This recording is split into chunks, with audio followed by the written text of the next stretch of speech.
tayong maasahan sa ating executive branch. Ganun rin po sa legislative branch, wala na tayong maasahan. Alam naman ng lahat yan. Hindi umaasa ng hustisya mula sa ehekutibo na pinangungunahan ng Pangulo ang mga taga-suporta ni dating Presidente Rodrigo Duterte. Nagtungo kanina ang Duterte supporters sa Supreme Court para ipanawagan na desisyonan na ang mga nakabinbing kaso kaugnay ng pag-aresto kay FPRRD at pagsuko sa kanya sa International Criminal Court o ICC. Kasama na rito ang petition for habeas corpus ng mga anak ng dating Pangulo para ibalik ang kanilang ama sa Pilipinas at ang bukod na inihaing petisyon ni Senador Ronald Bato de la Rosa na pagbawalang makipagtulungan ang pamahalaan sa ICC. Ayon sa grupong United People's Initiative, posibleng mapauuwi ng bansa si Duterte kapag may desisyon na ang hukuman. Bahagian nila ito ng accountability at transparency sa pamahalaan.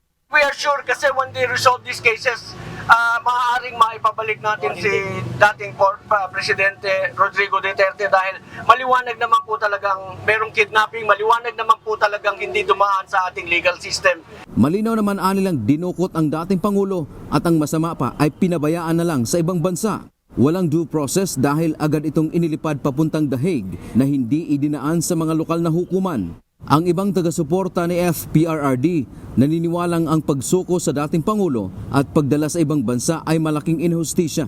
Pagkatapos ang masama nito, iniwanan nila sa ibang bansa, walang aid, walang tulong galing sa gobyerno ng Pilipinas. Inabandon na nila yung Pilipino sa ibang bansa. Nag-iisa siya doon. There is really a grave injustice that was done to the former President Rodrigo Duterte. He was illegally kidnapped and handed over to a foreign country. Una nang sinabi ng Department of Justice o DOJ na hihintayin din nila ang desisyon ng Supreme Court sa mga kaso kaugnay ng pag-aresto sa dating Pangulo.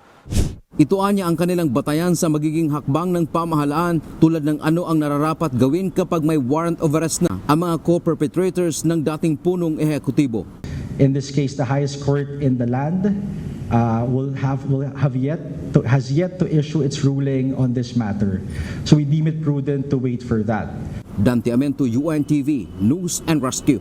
Diyos ang aming sandigan, serbisyo publiko ang aming pinahahalagahan.